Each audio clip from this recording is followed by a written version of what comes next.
지난번에 19장을 보았죠. 출애굽기 19장. 하나님께서 이스라엘 자손들을 애굽에서 이렇게 데리고 나와서 시내산 아래에 도착했습니다. 거기서 하나님 나라 법 전문 서문을 발표하고 기본 원칙이죠. 기본 원칙을 발표하고 그리고 20장에 와서는 하나님께서 친히 언약의 내용 혹은 율법, 계명을 직접 말씀하십니다. 그런데 이 계명은 구원받기 위하여 지키는 것이 아니고 구원 얻은 백성이 지킬 법이죠. 구원 얻은 백성이 지킬 법입니다. 하나님께서 주도권을 가지고 이 땅 위에서 창세기 3장에서 하나님이 창조하신 세계를 다 훼손시켜 버렸고 그래서 인간의 나라로 전락해 버렸으니까 하나님께서 포기하지 않으시고 다시 찾아오셔서 하나님 나라를 회복해 가시는 일을 하시는데요. 언약을 하시고 그 언약을 계속 이루어 나가시는 중에 이스라엘 자손들을 그 당시에 참여시키셨습니다. 그리고 시내산 아래에 불러 모으시고 지금 하나님 나라에서 통용되는 법을 주시는 것, 그게 20장입니다. 24장까지 봐야 할 텐데요. 오늘 20장이 매우 중요합니다.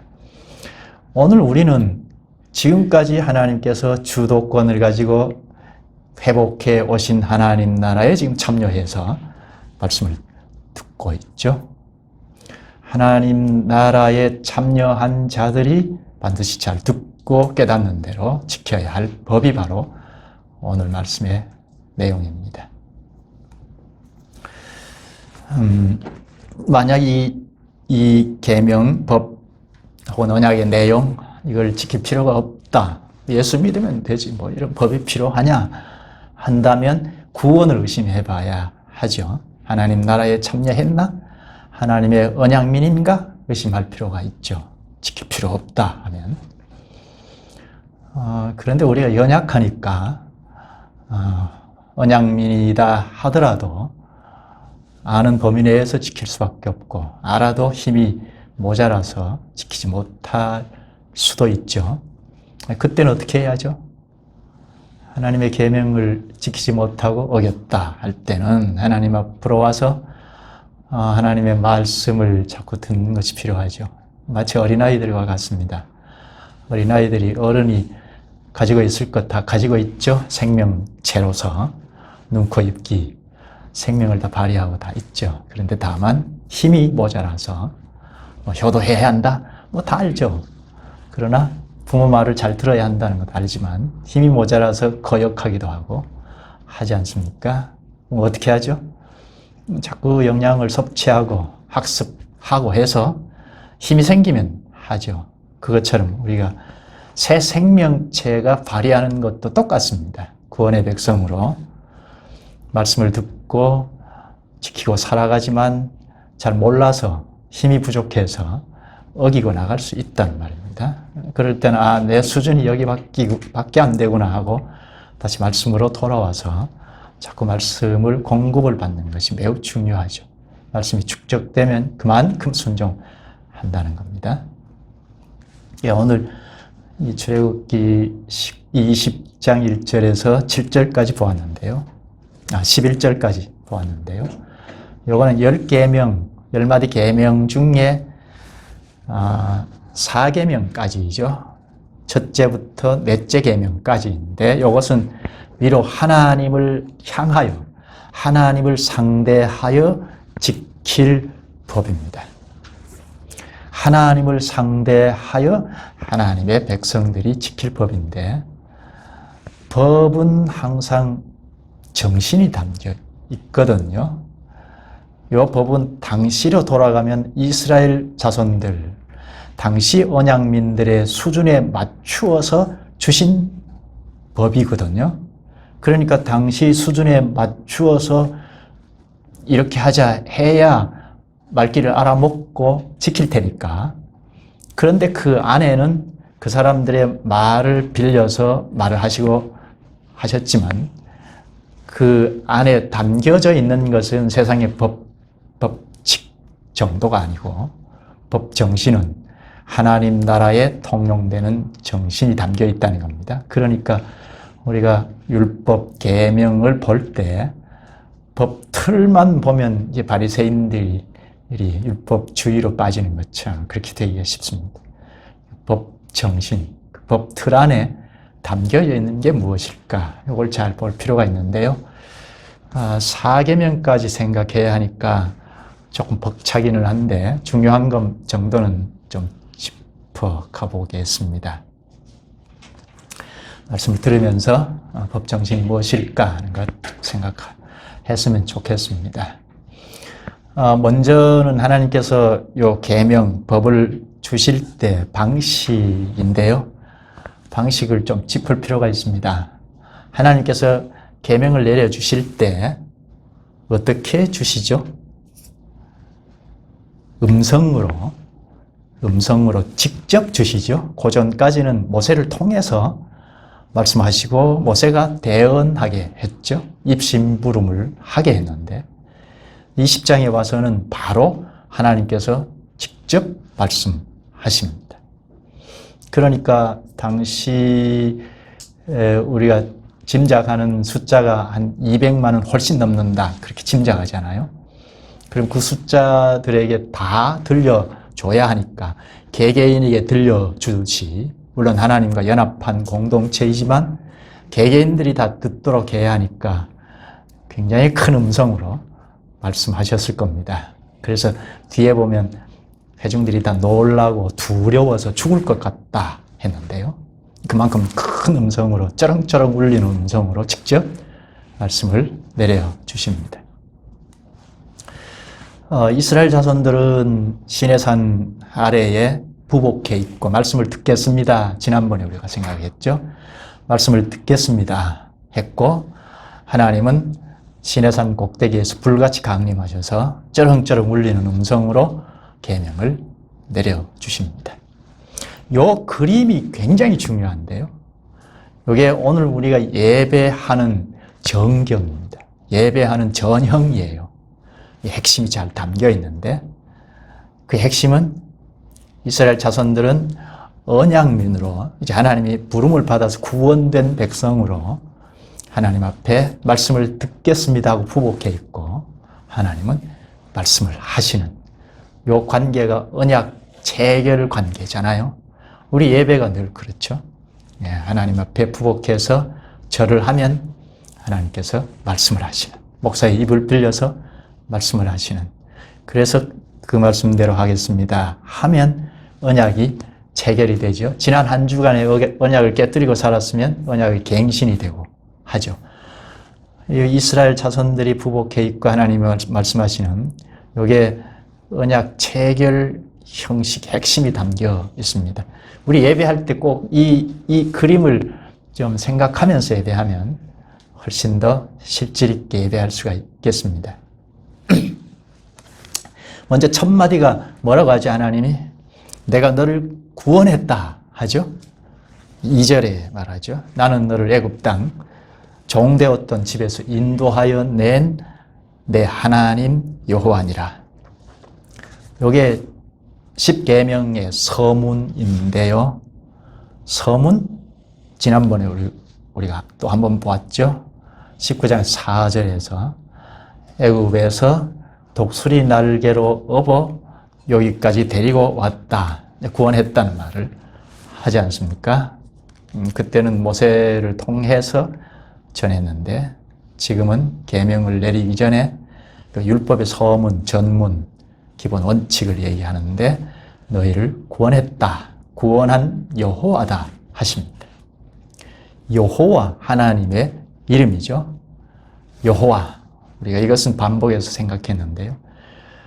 출애굽기 3장에서인가요? 모세를 불러내실 때 나는 스스로 있는 자니라 하시지 않습니까?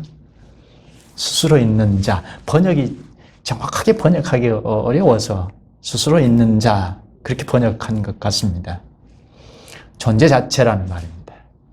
하나님은 존재 자체이시다. 그런데 언약하셔서 그 언약을 이루신다. 언약을 이루시면서 보라, 내가 존재 자체가 아니냐 하고 증명하신다는 겁니다. 지금 이스라엘 자손들을 저 거슬러 올라가면 아브라함에게 언약하신 대로 큰 민족을 이루게 하리라, 국가 하나를 이루게 하리라는 언약이 지금 이스라엘 자손들을 시내산 아래에 불러놓고 출범하고자 언약 체결을 하는 이런 상황이잖아요. 그러니까 언약을 성취하시는 거죠. 이것으로 여호와가 아니냐, 존재 자체가 아니냐 하고 증명하시는 겁니다.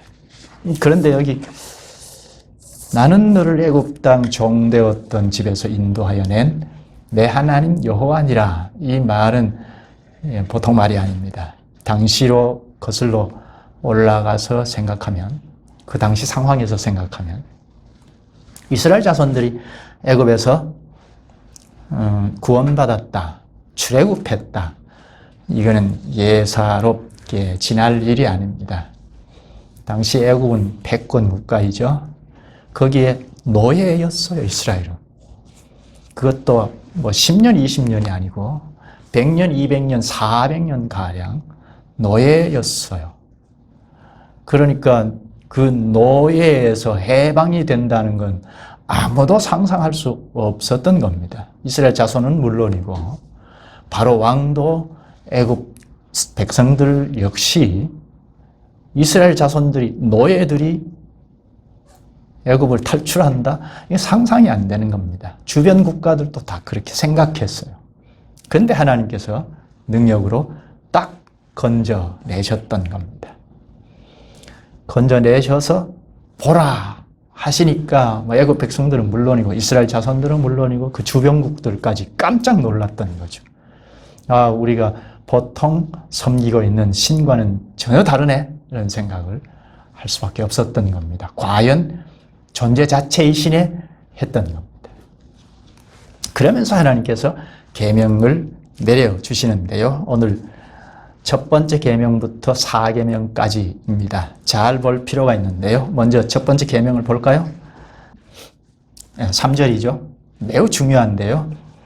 너는 나 외에는 다른 신들을 내게 두지 말라. 이거 첫 계명이 바로 서게 되면 나머지 계명도 지키기가 쉽습니다. 이 첫째 계명이 바탕이 되어 있어야 합니다. 여기 다른 신들을 내게 두지 말라 했어요. 다른 신들이 뭐죠? 다른 신이 있어요? 하나님 외에 다른 신들 없어요. 그런데 하나님께서 다른 신들을 내게 두지 말라 합니다. 이것은 당시 상황으로 들어가면 모든 나라들이 다 다른 신들을 곁에 두고 섬기고 있었거든요. 그래서 하나님이 그래, 다른 신들을 있다고 가정하자 하고 다른 신들을 내게 두지 말라 하신 겁니다. 왜 그렇죠? 왜 다른 신들을 일체 두지 말라 하셨을까요? 다른 신들은 다 하나님께서 지어낸 피조물입니다. 하나님 외에는 우주 삼라만상이 다 창조되었잖아요. 태초에 하나님이 천지를 창조하시니라 하는 성경 첫 구절에서 답을 다 내려주죠. 다 피조 세계에 있는 피조물입니다. 다른 신들은 다 피조물입니다. 그런데 하나님께서 하나님 닮게 지은 사람이 모든 피조물, 창조물 중에는 최고 위에 있습니다. 하나님 외에는 사람이 최고 위에 있어요. 그런데 다른 피조물 중에 신이다, 우리 하나님이다 하고 섬기면 이것만큼 어리석은 것이 없다는 겁니다. 이건 당시에는 이스라엘 자손들을 극진히 사랑하신 표현입니다. 다른 신들을 내게 두지 마라. 이건 너희들을 섬겨야 할 거 아니냐. 그거죠. 다른 피조 세계는 다 사람을 존중해야 하는. 그런데 거기에 절을 하고 섬긴다면 이건 참 어리석은 것이다. 이건 사망의 길로 가는 것이라는 말입니다. 그러니까 하나님께서 이스라엘 자손들, 언약민들을 극진히 사랑하신다는 표현이고, 오늘 우리도 나 너희들을 좋아한다, 너희들을 사랑한다 하는 표현입니다. 여기에 무엇이 들어오면 안 되겠다는 겁니다. 언약민인 너희와 나 사이에 무엇이 끼어 들어오면 안 된다는 겁니다. 당시 고대 근동 지역에는 다 이 범실론, 다실론 이런 것들이 다 있었는데요. 그런데 이스라엘 자손들 너희들까지 이렇게 하면 이건 죽음의 길로 가는 것이니까 그러지 말아라 하고 나 외에 다른 신들을 내게 두지 말라 하십니다. 너를 사랑한다 하는 거죠. 이스라엘 자손들 사랑한다. 다른 우상 풍조에 이끌리지 말아라 하신 겁니다. 계명은 전부 하나님 사랑의 표현입니다. 좀 더 확대하면 오늘 우리에게 언약의 내용인 구언약, 신언약 성경 말씀 우리에게 주신 것은 사랑의 표현으로 제시해 주신 것입니다. 대표로 1계명, 이것은 주권자 하나님을 섬기지 않으면 생명의 길로 갈 수 없다 하는 겁니다. 하나님께서 만물을 창조하셨죠. 만물을 창조하시고 끝하고 손을 떼신 것이 아니고 이 만물을 계속해서 섭리하시죠. 이 세상 사람들까지도 주도권을 하나님이 잡고 계십니다. 주도권을 하나님께서 잡고 이제 세상 사람들은 이걸 조금 나누는데요. 권능의 왕국이라 해서 하나님의 권능으로 주도하십니다.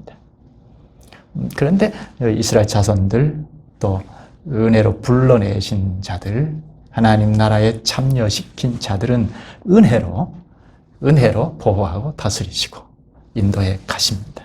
그러니까 하나님께서 만물을 다 말씀으로 지으시고 법칙만 세우시고 손을 떼신 것이 아니고 계속해서 섭리해 가십니다.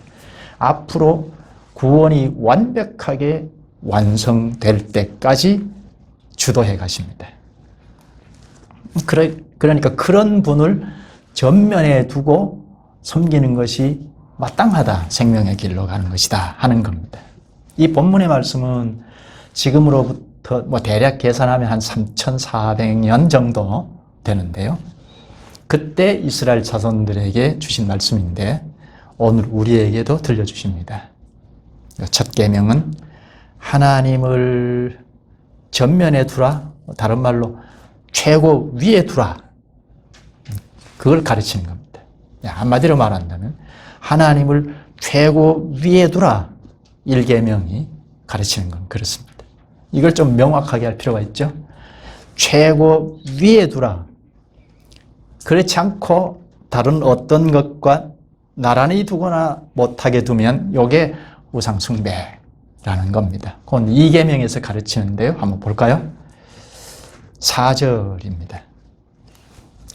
너를 위하여 새긴 우상을 만들지 말고 또 위로 하늘에 있는 것이나 아래로 땅에 있는 것이나 땅 아래 물 속에 있는 것의 어떤 형상도 만들지 말며. 우상을 만들지 말라. 그게 2계명이죠. 나를 위하여, 너를 위하여, 나를 위하여 우상을 만들지 말라. 여기 새긴 우상을 만들지 말고 했는데 당시는 새긴 우상이 많았던가 봅니다. 새긴 우상을 만들지 말고 좀 더 구체적으로 말하는데요. 요거는 서준이나 진아나 어린아이들에게 가르치듯이 하는 거예요. 그냥 새긴 우상을 만들지 말라 할 수 있잖아요. 그런데 아이를 가르치듯이 또 위로 하늘에 있는 것이나 아래로 땅에 있는 것이나 땅 아래 물속에 있는 것의 어떤 형상도 만들지 말며 그 우상을 만들지 말라 하고 하늘, 땅, 물속을 덧붙입니다. 당시 그 옛날에는 우주를 말할 때 하늘, 땅, 물속 이렇게 나누었던가 봅니다. 그러니까 하늘, 땅, 물속은 우주를 말하죠. 우주. 우주 전체, 우주 전체 안에 그 어떤 것도 형상으로 만들지 말라. 이것은 하나님도 형상으로 만들면 안 되는 건데요. 형상으로 표시해서 이게 내 신이다, 내 하나님이다 하면 우상이라는 겁니다. 이건 당시 이스라엘 자손들에게 가르치기 위함인데요. 덧붙이기를 5절에 그것들에게 절하지 말며 그것들을 섬기지 말라. 나 내 하나님 여호와는 질투하는 하나님인즉 나를 미워하는 자의 죄를 갚되 아버지로부터 아들에게로 3, 4대까지 이르게 하거니와. 우주 안에 있는 어떤 것도 절하지 말며 섬기지 말라. 여호와는 질투한다. 질투라는 말, 하나님께서 말씀하실 때는 다 당시의 사람들이 알아먹게 말씀하시는 거잖아요. 그러니까 당시 사람들이 쓰는 용어를 빌려서 하신 겁니다. 질투, 우리가 쓰는 말이잖아요. 그만큼 하나님이 우리를 절대적으로 사랑하신다는 표시이죠. 하나님과 나 사이에 뭐가 들어오면 안 되겠다. 질투라는 표현을 쓰셔서 그만큼 너와 나 사이에 아무것도 없어야 하겠다. 이건 절대적으로 우리 사랑하자, 교제하자, 사귀자 그거죠. 우리 사이에 만약에 물질이 끼어들어서 방해를 받으면 물질이 우상이라는 겁니다. 그 당시에는 이렇게 새기고 형상을 만들고 하는 것을 가르쳤지만 하나님과 우리 사이에 뭐가 들어와서 하나님과 사이에 방해를 받으면 그게 우상이라는 겁니다. 나보다 하나님보다 하나님이 최고 위에 둬야 하는데, 그리고 이 사이에 뭐가 들어오지 않아야 하는데 이 사이에 무엇이 끼어 들어오면, 그래서 하나님과의 관계에서 방해를 받으면 그게 우상이 될 수 있다는 겁니다.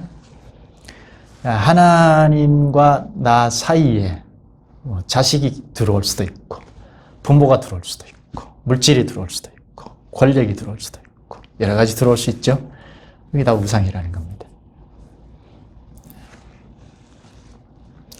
5절 중간부터 보면 나를, 하나님이죠. 하나님을 미워하는 자의 죄를 갚되 아버지로부터 아들에게로 3, 4대까지 이르게 하거니와. 이건 하나님의 공의이죠. 죄를 갚는다. 죄를 그냥 넘기지 않는다. 갚는다. 이거는 공의의 하나님이죠. 처벌한다. 이것보다는 이 구절에서 죄를 처벌한다 하는 것보다는 부모의 죄가 영향력이 대단히 크다 하는 겁니다. 그걸 3, 4대까지 이르게 한다 합니다. 부모가 죄를 지으면 3, 4대까지 처벌한다 그 말이 아니고 부모의 죄가 자녀에게 영향력을 그렇게 끼친다는 겁니다. 가령 예를 들어서 알코올 중독자 부모가 있으면 자녀에게 영향을 끼친다는 겁니다. 지금 우리나라에 마약이 많이 범람해 있다고 하는데요. 스며들어와 있다고 하는데 마약에 중독된 부모라면 자녀들에게 영향력이 끼쳐진다는 겁니다. 그게 3, 4대까지 갈 수 있다는 겁니다. 6절에 보면 나를 사랑하고 내 계명을 지키는 자에게는 1000대까지 은혜를 베푸느니라. 1000대까지 은혜를 베푼다. 1000대는 직역을 하면 1000명의 사람들. 한 사람이 하나님을 사랑하고 계명을 지키면 1000명의 사람들, 그러니까 많은 자손들에게 은혜를 입힌다는 뜻입니다. 5절에는 죄를 갚는 걸 3, 4대라고 했는데 여기 6절에는 사랑은 1000대까지, 은혜는 1000대까지라고 합니다. 하나님의 공의를 말하고 그리고 바로 하나님의 사랑을 말하죠. 하나님은 공의로우시고 사랑이 많으신 분입니다. 공의와 사랑을 이렇게 분리시켜 놓고 생각하면 안 됩니다. 사랑하는데 죄를 가볍게 생각하고 하나님의 공의를 우습게 생각하면 사랑이 많으신 분인데 하고 공의를 우습게 생각하면 이건 진정한 사랑이 아니다 하는 겁니다. 또 공의도 마찬가지입니다. 죄를 갚는다 하는 것만 자꾸 강조하고 하나님의 사랑을 제껴놓으면 진정한 하나님의 공의가 아니다 하는 겁니다. 그 공의와 사랑은 동전의 양면이라는 거 우리가 잘 알죠. 그 다음에는 3계명 7절인데요. 3계명을 볼까요? 7절입니다. 너는 내 하나님 여호와의 이름을 망령되게 부르지 말라. 여호와는 그의 이름을 망령되게 부르는 자를 죄 없다 하지 아니하리라. 망령, 번역을 그렇게 했는데요. 망령, 요즘 말로 하면 헛되다. 망령이라는 게 정신이 흐려서 말이나 행동이 보편적이지 않다 하는 걸 뜻하잖아요. 요즘 쉽게 쓰는 말로는 헛되다, 하찮게 하다, 뭐 그런 뜻입니다. 그러니까 하나님의 이름을 헛되게 부르지 마라. 하나님의 이름을 하찮게 여기지 말라 하는 겁니다. 어떤 것이 값어치가 있으면 그 값어치를 떨어뜨리는 것, 하나님이 값이 있다면 하나님의 값을 훼손하거나 소홀히 하거나 떨어뜨리는 것, 그게 다 하나님을 망령되게 하는 거죠. 이건 우리도 예외가 아니죠. 우리가 아직까지는 완전한 성화에 이르지 않았고 죄의 본성이 아직 남아있죠. 새 생명도 작용하지만 본성 아담의 자손으로 온 죄의 성이 그대로 있죠. 그래서 때때로 하나님의 이름을 부가치하게 할 때가 있죠. 또 잘 몰라서 그럴 수 있습니다. 그래서 우리를 교회로 불러 모으셔서 늘 하나님의 말씀을 공급받게 하셨습니다. 말씀을 자꾸 공급받아 가면 자꾸 알아서 하나님의 이름을 자꾸 가로막지 않고 떨어뜨리지 않고 그렇게 할 수가 있죠. 그리고 4계명을 볼까요? 8절인데요. 안식일을 기억하여 거룩하게 지키라. 안식일, 이 안식일을 기억하면 그 안식의 날입니다. 그 안식의 날, 안식일, 그 지목된 안식일인데요. 지목된 안식일은 어떤 걸까요? 이건 창세기로 거슬러 올라가야죠. 하나님께서 천지 만물을 다 지으시고 사람을 지으시고 일곱째 날에 안식하셨다 하는 그 날을 말합니다.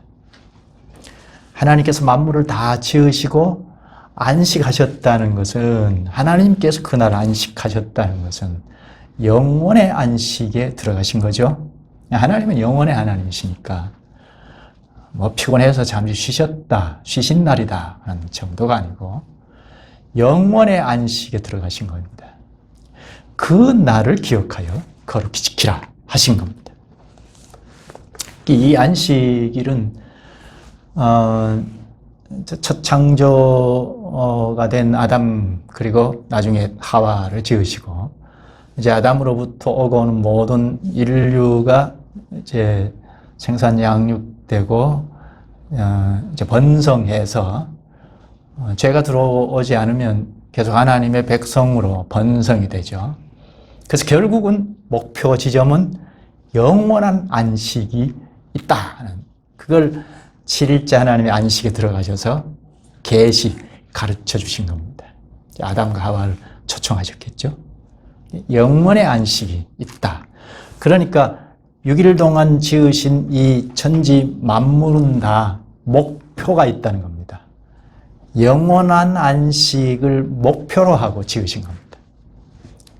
한꺼번에 천지 만물을 다 지으시고 끝하고 손 떼신 것이 아니고 지으시고 계속해서 하나님이 경영해 가시다가 영원한 안식을 목표로 해서 그때 되면 이제 완성될 거라는 겁니다.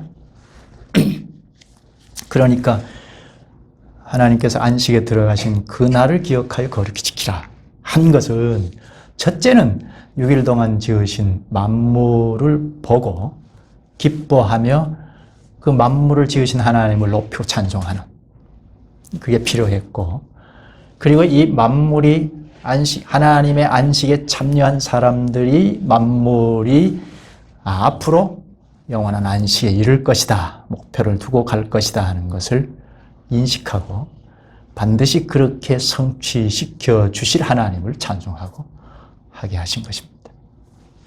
여기 거룩하게 지키라 하셨는데요. 어떻게 지키는 것이 거룩하게 지키는 것일까? 거룩하게 지켜라. 거룩은 첫째는 구별이라고 했죠. 구별. 따라오는 것이 순결이나 또 헌신이 따라오는데 첫째는 구별. 6일과는 달리 구별한다면 6일 동안 하는 일을 멈추는 거죠. 하던 일을 다 멈추고 뒤로 하고 쉬는 겁니다. 쉬면서 뭘 하죠? 왜 쉬죠? 쉬면서 하나님 안식에 참여해서 하나님과 신령한 교제를 하는 겁니다. 9절 10절에 좀 구체적으로 말하는데요. 여섯 동안은 힘써 내 모든 일을 행할 것이나 일곱째 날은 내 하나님 여호와의 안식일인즉 중단하라. 너나 내 아들이나 내 딸이나 내 남종이나 내 여종이나 내 가축이나 내 문 안에 머무는 객이라도 아무 일도 하지 말라. 모든 걸 중단하라 하시죠. 언약에 속한 자는 다 쉬어라.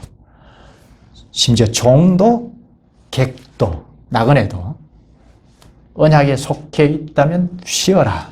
왜죠? 쉬는 것은 하나님과 안식에 이르신 하나님과 교제하자는 겁니다. 이게 거룩히 지키는 거죠. 그것 때문에 오늘 우리도 모든 현실을 뒤로 하고 하나님 앞에 예배하죠. 그러면 하나님께서 말씀으로 우리와 교제를 하시죠. 특히 우리는 그리스도 안에서 이미 안식에 참여한 거죠. 구약 이스라엘 자손들과 이런 점에서 좀 큰 차이가 있다 하는 건데요. 물론 그 본질 정신은 같은 거지만 현실적으로 현격한 차이가 있는 것은 우리가 그리스도 안에 이거는 안식의 날, 안식일 날 요건 다 그리스도를 향하고 있거든요.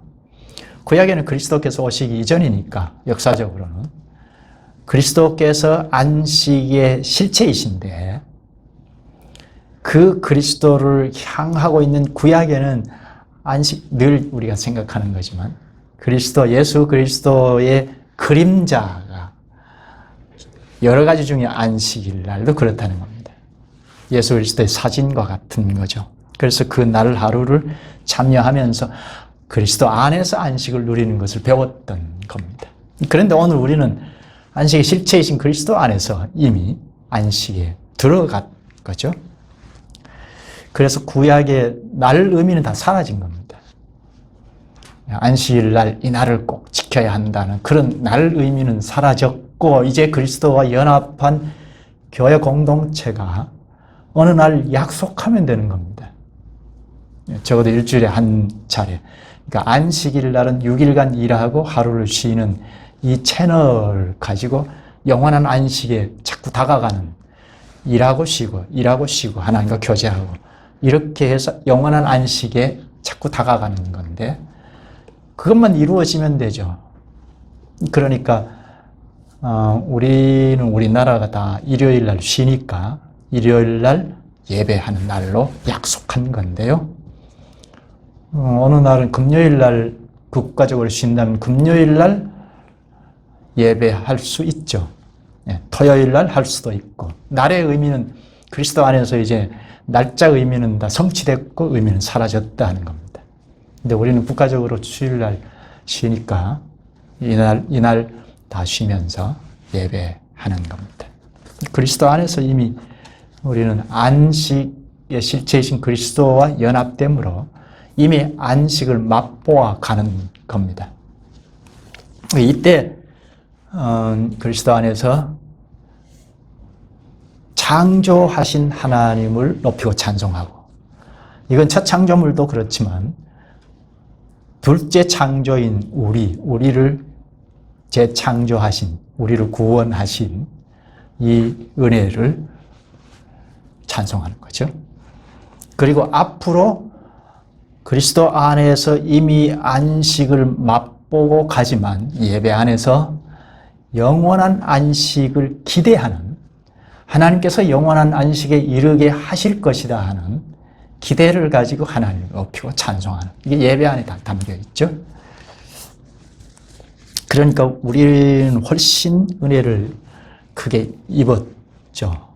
구약 당시 이스라엘 자손들은 시내산 아래에서 이런 경험을 희미하게 한 것으로 만족했고 하나님을 높였지만, 우리는 그리스도 안에서 쑥 들어와서 실제적으로 경험하니까 그 은혜가 큰 차이가 있죠. 뒤에 좀 더 실제적인 걸 볼 텐데요.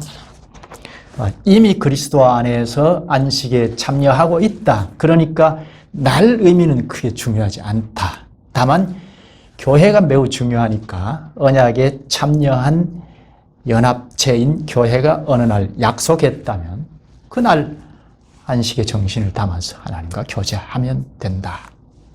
그런데 하나는 아직 완성되어 버린 건 아니다 하는 겁니다. 여전히 내 안에도 죄의 본성이 있고 죄악 세상의 한가운데서 살아가고 있기 때문에 이 안식의 내용이 다 성취된 것 아니다. 결함이 있다는 겁니다. 완성은 아니다 하는 겁니다. 그럼 언제 완성이 될까요? 이 때문에 요한계시록도 같이 보자 했는데요. 요한계시록 21장 본문이죠. 앞에서 읽은 21장 1절부터 한번 볼까요? 언제 안식일이 완성이 될까? 21장 한번 보십시다. 1절부터 볼까요? 또 내가 새 하늘과 새 땅을 보니 처음 하늘과 처음 땅이 없어졌고 바다도 다시 있지 않더라.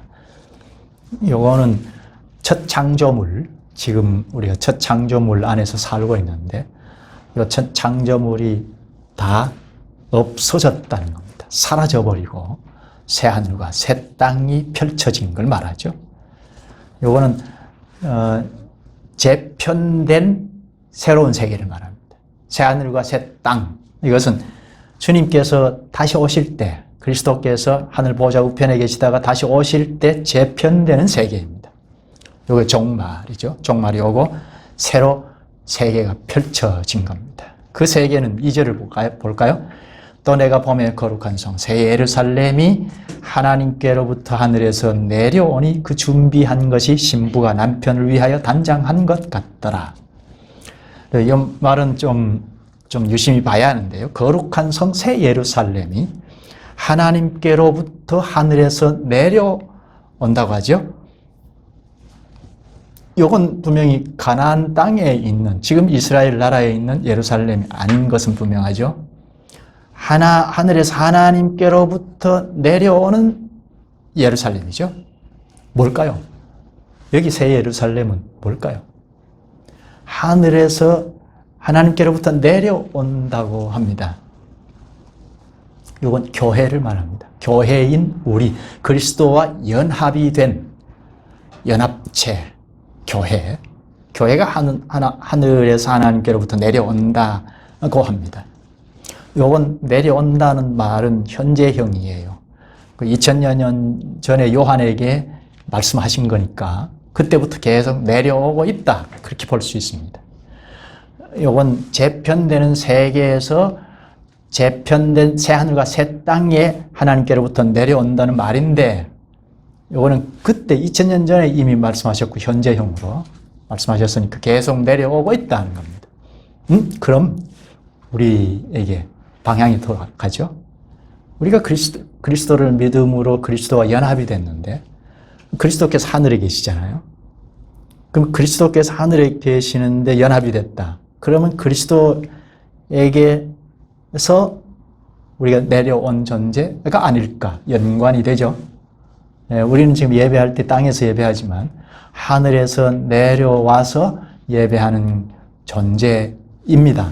에베소서 2장 6절의 증거 구절인데요. 그리스도 예수 안에서 함께 하늘에 앉히시니 합니다. 그리스도와 함께 죽고 함께 부활하고 그 그리스도와 함께 하늘에도 앉혔다 합니다. 예수 그리스도께서 지금 어디 계시죠? 하나님 보좌 우편에 계시잖아요. 그런데 함께 하늘에 우리가 앉힌 바 되었다는 겁니다. 우리의 소속은 하늘에 그리스도께 있어요. 그런데 내려와서 예배합니다. 그러니까 하늘에 계시는 삼위 이름을 부르고 찬송하고 할 수 있죠. 시공간의 제한 속에 있기는 하지만 아직 우리는 완전한 성화에 이르지 않았으니까. 하지만 신비하게 하늘에도 이르러 삼위 이름을 부르고 찬송하고 예배할 수 있다는 겁니다. 하늘에 앉힌 바 되었는데 내려와서 지금 예배하는 겁니다. 그래서 여기 하늘에서 내려오는 새 예루살렘이 본문 2절 중간에 그 준비한 것이 신부가 남편을 위하여 단장한 것 같더라. 신부가 남편을 위하여. 신부, 남편. 요 그림은 우리가 얼른 이해가 되실 텐데요. 신부는 교회, 남편은 예수 그리스도. 그러니까 새 예루살렘은 교회이죠. 여기 신부가 남편, 신부도 교회고. 교회를 여러 가지 그림 언어를 써서 말한다고 했죠. 신부도 교회를 말합니다. 그러니까 늘 우리가 비록 이 땅에 있지만 계속해서 죄를 자꾸 씻어내고 단장해 가는 신부처럼, 그래서 그리스도께서 오실 때 맞이하기 위해서 단장해 가는 그 그림이죠. 그리고 3절에 내가 들으니 보좌에서 큰 음성이 나서 이르되 보라 하나님의 장막이 사람들과 함께 있음에 하나님 그들과 함께 계시리니 그들은 하나님의 백성이 되고 하나님은 친히 그들과 함께 계셔서. 요거는 새하늘과 새 땅이 펼쳐질 때 교회인 우리가 다 참여해서 함께하는 건데, 이 일도 이미 이 땅에 있는 그리스도인들에게 시작이 된다는 겁니다. 예수 그리스도께서 하나님 우편에 계시는데 내려오셨잖아요. 사역을 하셨죠. 장막을 우리 가운데 치셨던 겁니다. 구약의 성막을 치신 것처럼. 그래서 우리가 그리스도 안에서 하나님과 교제할 수 있게 된 거죠. 교회는 하나님과 교제하는 공동체이잖아요. 이건 신의 산과 전혀 다르죠. 이미 우리는 새하늘과 새 땅을 맛보고 가는 건데요. 그리스도와 연합했기 때문에 예배 안에서 특히 그리스도와 교제가 시작이 됐죠. 이렇게 매주 일하고 쉬면서 하나님 앞에 이르고, 일하다가 쉬면서 하나님 앞에 이르고, 요 채널을 반복하면서 더 하나님 앞에 영원한 안식에 가까이 다가가는 겁니다. 내 개인이 죽으면 그리스도에게 바로 올라가는 겁니다. 이거 주관적인 구원의 확신보다 훨씬 확실한 거죠. 객관적이에요. 완성되는 그때는 4절에 모든 눈물을 그 눈에서 닦아주시니 다시는 사망이 없고 애통하는 것이나 곡하는 것이나 아픈 것이 다시 있지 아니하리니 처음 것들이 다 지나갔음이라. 요거는 완성되는 때, 그때는 우리 눈물을 닦아주시니 다시는 사망이 없고 애통하는 것이나 곡하는 것이나 아픈 것이 다시 있지 아니하리니. 이게 영원한 안식의 세계입니다. 지금은 우리가 안식을 맛보고 있지만 여전히 아픈 것이 있고 곡하는 것이 있고 고난이 있죠. 그러나 당시 영원한 안식의 세계는 그렇지 않다 하는 겁니다. 그 다음 5절에 보좌에 앉으신 이가 이르시되, 이건 하나님이 직접 말씀하시기를, 그리스도께서 직접 말씀하시기를, 보라 내가 만물을 새롭게 하노라 하시고 그리스도의 뜻이 온전히 이루어집니다. 또 이르시되 이 말을 신실하고 참되니 기록하라 하시고, 그래서 성경이 나오죠. 기록한 것. 6절에 또 내게 말씀하시되 이루었도다. 나는 알파와 오메가요 처음과 마지막이라. 내가 생명수 샘물을 목마른 자에게 값없이 주리니. 이 알파와 오메가가 여기서 나오죠. 우리 잘 쓰는 말이죠.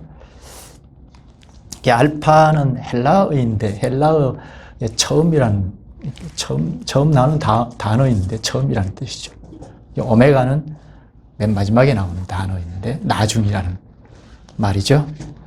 그러니까 처음과 나중인데 처음은 하나님께서 창조를 처음에 다 하셨잖아요. 말씀의 능력으로 창조하셨죠. 근데 나중은 끝이 반드시 올 거라는 겁니다. 그러니까 창조물을 창조하셨다. 천지를 창조하셨다. 이건 역사의 시작이죠. 예. 그리고 안식하신 거는 역사가 안식의 날로 끝날 거다. 그 목표를 향해서 지금 쭉 달려가는 거죠. 그때, 끝이 올 그때 내가 생명수 샘물을 목마른 자에게 값없이 주리니. 이거는 영원한 생명을 주겠다는 겁니다. 그때 죄인은 모두 다 심판하십니다. 그리고 주를 끝까지 믿고 가는 자들은 다 영원한 나라에 살도록 하십니다. 그때 마무리를 지으시죠.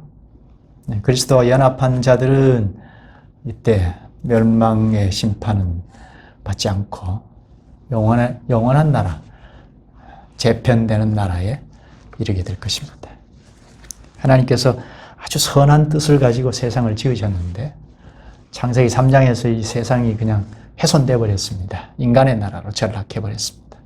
그러나 하나님께서 종국에는 그 선한 뜻으로 지으신 것을 완전히 이루실 겁니다.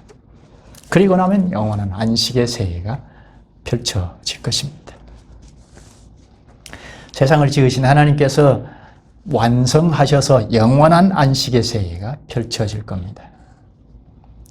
그 영원한 안식의 세계를 생각하면서 오늘 우리가 안식일을 지킵니다. 안식일을 그 정신을 훼손하지 않고 잘 지키는 성도들은 이미 영원한 안식의 세계에 부분적이지만 참여한 거라고 했죠. 안식일의 정신을 잘 지키면서 계속 전진하다가 영원한 안식에 돌입해 들어갑니다. 빌립보서 3장 20절에 그러나 우리의 시민권은 하늘에 있는지라 거기로부터 구원하는 자 곧 주 예수 그리스도를 기다리노니. 잘 말씀하죠. 시민권은 그리스도를 믿는 자들의 시민권은 하늘에 있다. 그리스도와 연합해 있는 상태이니까 하늘에 있습니다. 거기서 그리스도가 다시 오실 걸 기다린다 합니다.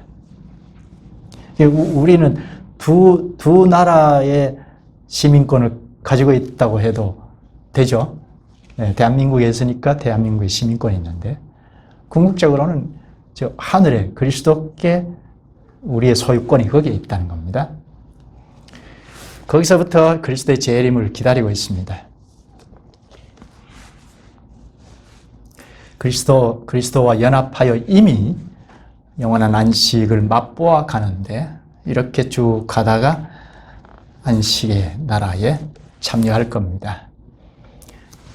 이 안식을 맛보아 가는 하늘 시민들에게 교회이죠. 교회인 우리에게 지금 오늘 하나님을 향하여 하나님을 상대하여 지킬 법을 가르쳐 주셨습니다.